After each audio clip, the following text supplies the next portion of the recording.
Hello children, सोचा आज आप लोगों से थोड़ी सी बात कर ली जाए। अब बात जो है वो आपसे इस बारे में कि भाई लॉकडाउन पीरियड है और हम खेल नहीं पा रहे हैं, है ना, घर से बाहर नहीं निकल पा रहे हैं, वो क्लासेस नहीं हो पा रही हैं जो रेगुलर स्कूलिंग सिस्टम में होती थी, वो शैतानियाँ, वो मस्ती वो नहीं हो पा रही है। और घर में हम अपने पेरेंट्स के साथ में हैं, सारा दिन हमारी ऑनलाइन क्लासेस चलती हैं, असाइनमेंट्स मिलते हैं, तो ज़िंदगी जो है वो बिल्कुल अलग सी डायरेक्शन में जा चुकी है। तो इस दौरान हमारे सामने बहुत सारे फैक्टर्स आते हैं। कुछ बच्चों का कहना है कि उनको थोड़ा सा स्ट्रेस लेवल ज़्यादा आ जाता है, एंग्जाइटी होने लगती है। ऐसा नहीं करना है। सब कुछ जो है वो एक थॉट प्रोसेस का काम है। अगर हम अपनी ज़िंदगी में अपने आप को देखो, सेल्फ मोटिवेशन, सेल्फ एक्चुअलाइजेशन होता क्या है। हमारी संस्कृति में तपस्या, साधना, ये सब चीज़ें, यानी यदि मैं अपने आप को साधता हूँ, अपने आप को मैं तप में डालता हूँ, तो इसका अर्थ क्या है। हम अपने जीवन को सात्विक दिशा की तरफ ले जा सकते हैं। सात्विकता है क्या? यदि हम इस 1 महीने 2 महीने का जो टाइम पीरियड है, इसमें हम ये देखें कि हमारा ध्येय क्या है, हम वाकई में अपने माता पिता की सेवा सही से कर पाते हैं कि नहीं कर पाते, हम अपने बुज़ुर्गों का ध्यान रख पाते हैं कि नहीं रख पाते। बहुत प्यारी सी एक चीज़ है। आप सभी क्यों नहीं अपने दादा दादी के साथ में, अपने घर में जो बड़े हैं उनके साथ वक्त बिताइए, उनसे कहानियाँ सुनिए, उनसे पूछिए उनकी ज़िंदगी में जो इतना बड़ा एक, मान लीजिए अगर घर में दादाजी हैं मेरे, और दादाजी की उम्र जो है वो 85 ईयर्स है, यानी 85 यानी 85 ईयर ओल्ड, उनके पास में 85 ईयर्स का एक्सपीरियंस है। उनके पास इंसिडेंट्स की भरमार है। उनके पास बैठिए, उनके पैर दबाइए, उनकी सेवा कीजिए, उन्हें खाना खिलाइए।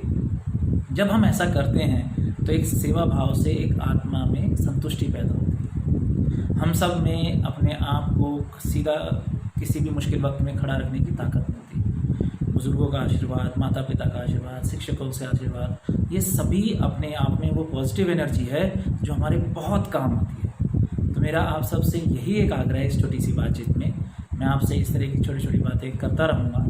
आज की इस बात में सिर्फ मैं क्या कहना चाह रहा हूँ कि आपने अब आज का जो आपका काम है वो क्या है।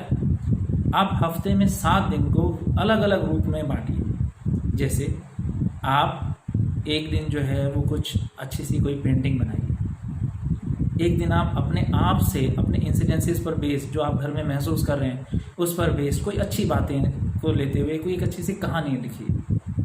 एक दिन जो है वो आप किसी के लिए कुछ भी, कोई भी पेड़ पौधे के लिए या किसी और के लिए, किसी भी जीव के लिए कुछ अच्छा करने की कोशिश कीजिए। घर में गाय हैं तो गाय की सेवा कीजिए, भैंस है तो, या आपके आसपास कोई कुत्ता है तो उसको रोटी खिलाइए, चिड़िया है तो दाना डालिए।